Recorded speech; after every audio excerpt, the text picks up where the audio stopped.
चलिए देखिए, आप लोग का हम साइंस पढ़ाने चल रहे हैं, क्लास 9 का है। पहला लेसन है लेसन 1। लेसन 1। अब लेसन 1 का नाम आपका, लेसन 1 का नाम है हमारे आसपास के पदार्थ। हमारे आसपास के पदार्थ, हमारे आस पास के पदार्थ। आर्यन खड़े जाओ। हमारे आसपास के पदार्थ को इंग्लिश में क्या कहेंगे? Matter, matter in our surrounding. कोई दिक्कत? मैटर इन आवर सराउंडिंग, हमारे आसपास के क्या है? पदार्थ।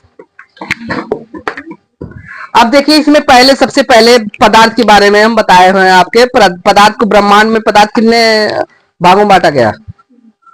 ब्रह्मांड में बात किया जा रहा है जैसे द्रव्य या पदार्थ, द्रव्य या पदार्थ, बात एक ही है। इसको हम क्या कहते हैं? मैटर कहते हैं। क्या कहते हैं? मैटर, या सबस्टेंस कह सकते हो, दोनों एक ही है।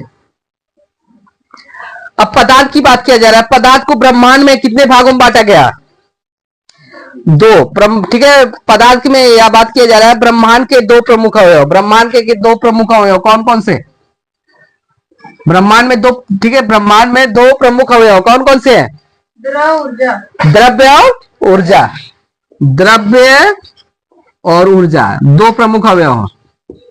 ये द्रव्य मतलब क्या होता है? पदार्थ। और ये क्या है? ऊर्जा है, ऊर्जा एनर्जी। ठीक है ना? कह रहे हैं कि ब्रह्मांड के इन अवयवों का अनुभव हम अपने ज्ञानेंद्रियों द्वारा करते हैं। इनका अनुभव हम किसके द्वारा करते हैं? इन दोनों का अनुभव, हाँ, ज्ञानेंद्रियों द्वारा करते हैं। किसके द्वारा? ज्ञानेंद्रियों द्वारा। और ज्ञानेंद्रिय कितनी है? 5 है। कौन कौन सा? आंख, कान, नाक, जीवा। चलो जीभ है, लिख दे। आंख, कान, नाक, जीभ। आंख, कान, नाक, जीभ, त्वचा। कितने ज्ञानेंद्रिय कितनी है? 5। इनके द्वारा हम क्या करते हैं? पदार्थों का अनुभव करते हैं। ठीक है ना? अब मेज, कुर्सी, पत्थर, वृक्ष, मिट्टी, बर्तन आदि का अनुभव हम आंखों से देखकर करते हैं। आंखों से देख के किनका किनका करते हैं? हाँ, कुर्सी, मिट्टी, मेज, ठीक है, पत्थर, ये आंख से अनुभव करते हैं। और फिर उसके बाद हमने बताया ध्वनि, कानों से। ध्वनि का अनुभव किससे करते हैं? कानों से। उष्मा का अनुभव किससे करते हैं? त्वचा से। उष्मा का अनुभव किससे करते हैं? त्वचा से। Any problem? अब हेडिंग डालिए पदार्थ। हेडिंग डालो पदार्थ। पदार्थ हेडिंग डालो। पदार्थ हो गया। पदार्थ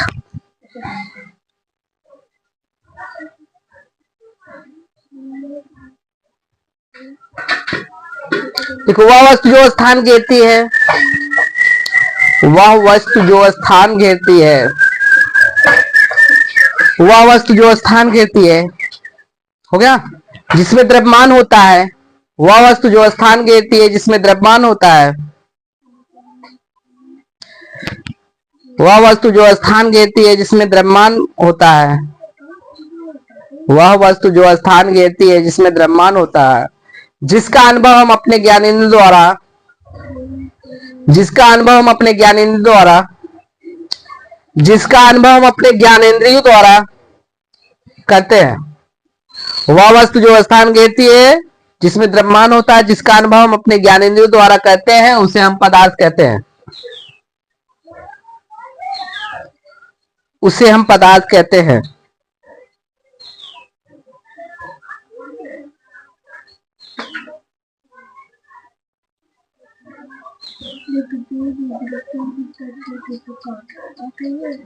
हो गया? देखिए, प्राचीन जो पदार्थ हो गया ना, जो प्राचीन दार्शनिक थे, प्राचीन दार्शनिक, दार्शनिक है ना,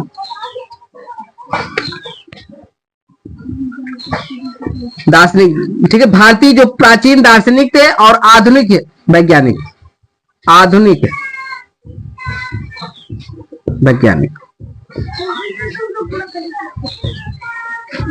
देखो प्राचीन जो दार्शनिक थे, भारतीय थे, प्राचीन दार्शनिक भारतीय जो थे, ठीक है ना, यानी प्राचीन भारतीय दार्शनिकों ने द्रव्य को पंच तत्वों, ठीक है, में वर्गीकृत किया। इन्होंने क्या किया था, पहले जो प्राचीन भारतीय थे, प्राचीन भारतीय जो थे, इन्होंने क्या किया, पदार्थ को, ठीक है, कहा पदार्थ कितने तत्वों से मिलकर बने हैं, 5। इन्होंने पंच तत्व कहा, उसे क्या कहा, पंच तत्वों में वर्गीकृत किया। प्राचीन दार्शनिक क्या, भारतीय प्राचीन दार्शनिक थे, उन्होंने क्या किया, क्या इसको पदार्थ कितने भागों में बांटा था, 5। कितने भागों में, 5। कौन कौन सा, वायु पृथ्वी, क्या था पहला, वायु, दूसरा क्या था, पृथ्वी, वायु पृथ्वी, वायु पृथ्वी, उसके बाद क्या था, अग्नि। दोबारा हम मना नहीं करेंगे, तुरंत मारना शुरू कर देंगे, बता रहे हैं, शांति से लगाओ, किसी से पूछना नहीं है। पहला वायु पृथ्वी अग्नि जल तथा आकाश, जल तथा आकाश। 5 हो गए कि नहीं, 1 2 3 4 5। प्राचीन जो दार्शनिक थे भारतीय, उन्होंने क्या किया, पदार्थ को कितने भागों में बांटा था, 5 वर्गीकृत। पहला क्या था, वायु पृथ्वी अग्नि जल आकाश। इन्होंने कहा कि जो भी पदार्थ बना है, इसके 5 तत्वों से मिलकर बना है। Any problem. और उसके बाद जो भारतीय वैज्ञानिक थे, आधुनिक जो प्रेजेंट टाइम में चल रहा है, इन्होंने क्या किया, पदार्थ को 2 भागों में बांटा है। कितने भागों में, 2 भागों में वर्गीकरण किया है। पहला आपका क्या है,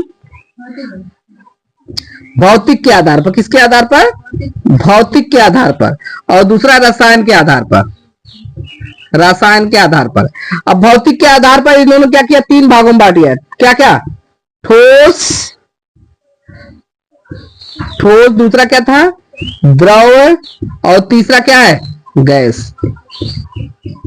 और रसायन के हिसाब से क्या था, बता सकते हो, तत्व, यौगिक, मिश्रण। समझ में आया कि नहीं। मैंने बताया था प्राचीन भारतीय जो दार्शनिक थे, उन्होंने तत्वों का वर्गीकरण कितने भागों में किया, 5। कौन कौन से थे, वायु पृथ्वी अग्नि जल आकाश, वायु पृथ्वी अग्नि जल आकाश। Any problem. अब फिर उसके बाद आधुनिक वैज्ञानिक थे, उन्होंने कितने भागों में वर्गीकरण किया, 2 भागों में। कौन कौन सा था, एक भौतिक के आधार पर, दूसरा रसायन के आधार पर। भौतिक में क्या होगा, ठोस द्रव गैस, और रसायन में हो जाएगा तत्व यौगिक और मिश्रण। एनी प्रॉब्लम, लिख लो। उसके बाद अगला है आयतन, हेडिंग डालिए, वॉल्यूम।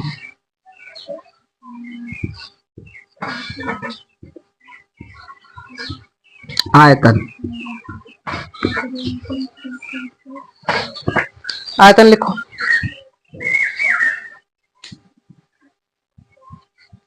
हो गया, लिख लो। कोई वस्तु जितना स्थान घेरती है, कोई वस्तु जितना स्थान घेरती है,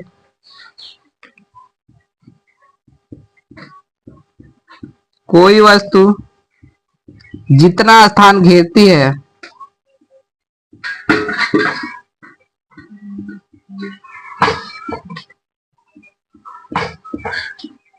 कोई वस्तु जितना स्थान घेरती है, वह उसका आयतन कहलाता है, वह उसका आयतन कहलाता है। इसका ध्यान दीजिए, इसका इंटरनेशनल, अंतरराष्ट्रीय पद्धति में मात्रक, आयतन का अंतरराष्ट्रीय मात्रक क्या होता है, आयतन का अंतरराष्ट्रीय मात्रक, एसआई मात्रक क्या होगा, घन मीटर, घन मीटर, यानी मीटर घाते 3। कोई दिक्कत। और द्रवों का आयतन क्या हो जाएगा, द्रव का आयतन, जैसे जल और, किसमें मापेंगे, लीटर में।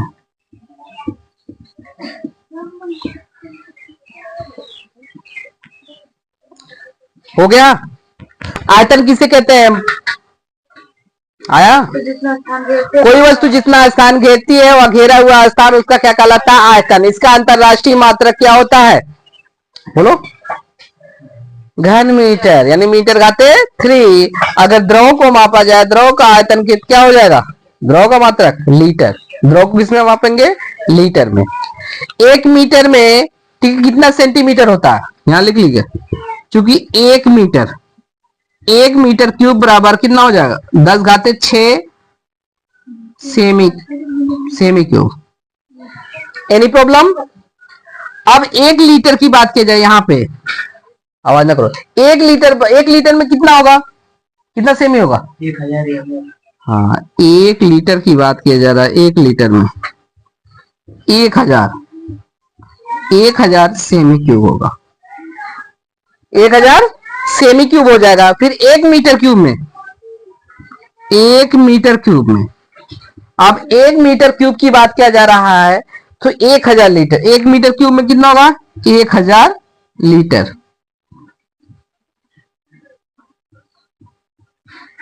1000 लीटर हो जाएगा। कोई दिक्कत? 1 लीटर में कितना डीएम? डेसीमीटर। 1 लीटर में 1 डीएम। Write down. चलिए देखिए, पदार्थ का भौतिक स्वरूप, physical state of matter. Heading हो गया, फिजिकल स्टेट ऑफ मैटर।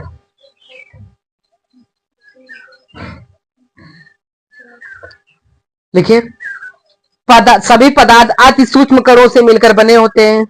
सभी पदार्थ अति सूक्ष्म कणों से मिलकर बने होते हैं। सभी पदार्थ अति सूक्ष्म कणों से मिलकर बने होते हैं। सभी पदार्थ अति सूक्ष्म कणों से मिलकर बने होते हैं। सभी पदार्थ अति सूक्ष्म कणों से मिलकर बने होते हैं। हो गया? यह कण इतने सूक्ष्म होते हैं कि इन्हें नग्न आंखों से नहीं देखा जा सकता। सभी पदार्थ सूक्ष्म कणों से मिलकर बने होते हैं। यह इतने सूक्ष्म होते हैं कि इन्हें नग्न आंखों से नहीं देखा जा सकता है।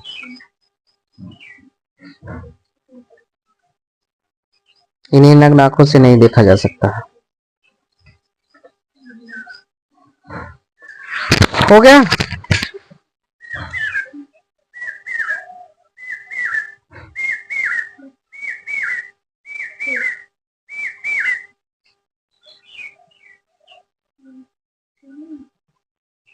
मैंने ये बताया फिजिकल स्टेट ऑफ मैटर, पदार्थ का भौतिक स्वरूप ना। अब भौतिक स्वरूप में यही है, सभी पदार्थ सूक्ष्म कणों से मिलकर बने होते हैं। सभी पदार्थ सूक्ष्म कणों से मिलकर बने होते हैं, जिन्हें, ठीक है, ये इतने सूक्ष्म होते हैं इन्हें नग्न आंखों से नहीं देखा जा सकता है। कोई दिक्कत? चलिए अब अगला हेडिंग डालिए, पदार्थों के गुण। पदार्थ के कणों के गुण। पदार्थ के कणों के गुण, चाहे आप लक्षणिक गुण भी सीख सकते हो। पदार्थ के कणों के गुण या अभिलक्षणिक गुण भी कर सकते हो।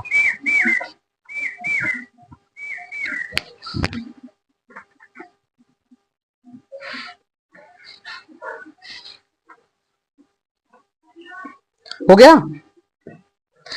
अब मैंने पहले बताया पदार्थ के कणों के बीच रिक्त स्थान होता है। पहला क्या बताया था? पदार्थ के कणों के बीच रिक्त स्थान होता है। पदार्थ के कणों के बीच रिक्त स्थान होता है। हाँ, पहला क्या है? पदार्थ के कणों के बीच क्या होता है? रिक्त स्थान होता है, पहला हो गया। दूसरा है पदार्थ के कण निरंतर गति करते रहते हैं। दूसरा गुण क्या है? पदार्थ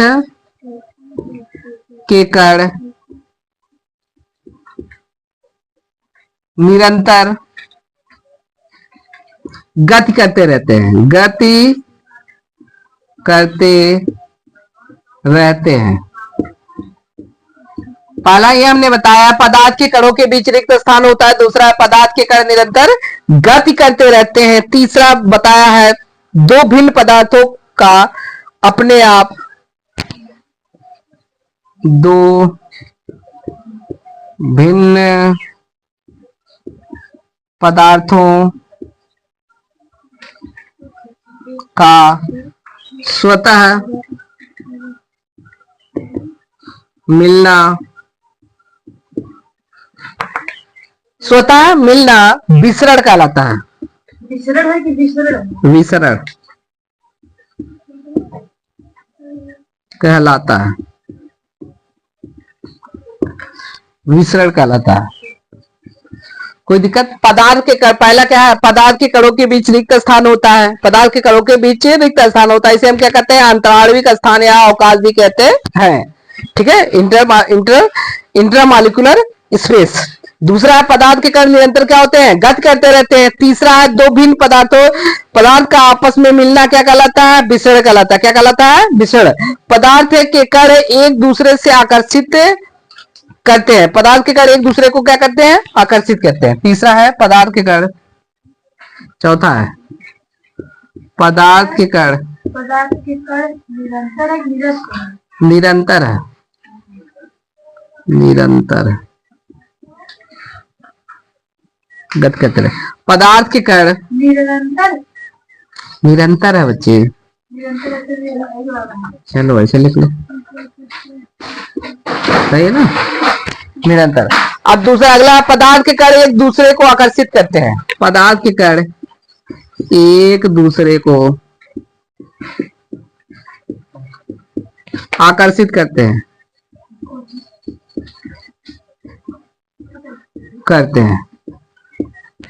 पदार्थ के कण एक दूसरे को क्या करते हैं? आकर्षित करते हैं।